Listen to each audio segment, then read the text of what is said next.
আমার নিজের কোনো ভাই নেই, আমার আপন কোনো ভাই নেই, তবে হাদি ভাইকে আমি সামনাসামনি কখনো দেখিনি। আমি হাদির মা হয়ে আসছি, আমি হাদির বোন হয়ে আসছি।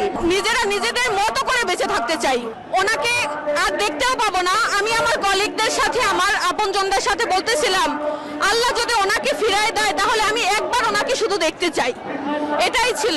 আর আমার এই জীবনে আমি কখনো রক্তের আত্মীয় ছাড়া বা যাকে আমি কখনো দেখিই নাই, এর জন্য আমি জায়নামাজে কান্না করছি যে আল্লাহ যা কিছুর বিনিময়ে হোক তুমি হাদি ভাইকে ফিরায় দাও।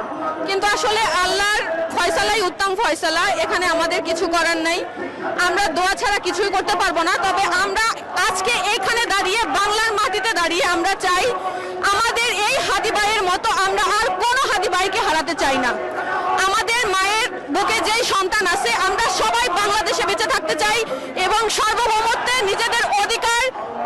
আমি হাদির মা হয়ে আসছি, আমি হাদির বোন হয়ে আসছি। আমরা আমাদের আপমর জনতা যারা সবাই আছি, সবাই একসাথে আছি। আমরা আমাদের বিচারটা আমাদের নিজের হাতে আসলে করতে চাচ্ছি।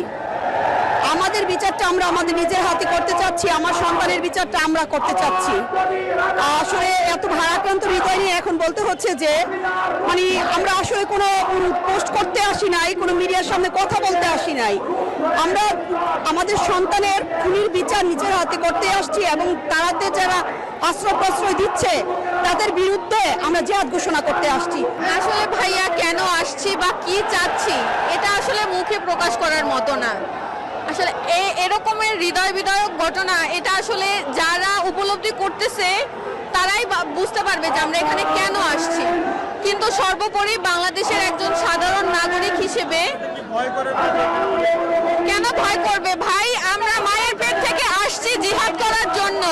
মায়ের পেটে আমরা অনেক কোটি কোটি শুক্রাণুর সাথে যুদ্ধ করে যেহেতু আমরা বাংলাদেশে আসছি, পৃথিবীতে আসছি, তাহলে আমাদের আসলে মরার ভয় নেই। আমার নিজের কোনো ভাই নেই, আমার আপন কোনো ভাই নেই, তবে হাদি ভাইকে আমি সামনাসামনি কখনো দেখিনি। নিজেরা নিজেদের মতো করে বেঁচে থাকতে চাই। শুধুমাত্র আমার সরকারের কাছে এবং প্রধান উপদেষ্টার কাছে একটাই দাবি যে আপনি নির্বাচনের মাধ্যমে আমাদের সামনে আসেন নাই। আমরা আপনাকে, যুব সমাজ আপনাকে এই জায়গায় দাঁড়া করাইছি। আমাদের ভালো মন্দ, জনগণের ভালো মন্দ সবকিছু দেখার দায়িত্ব আপনার। আপনি আমাদের দিকে খেয়াল রাখবেন, বাংলাদেশের দিকে খেয়াল রাখবেন, এতটুকুই।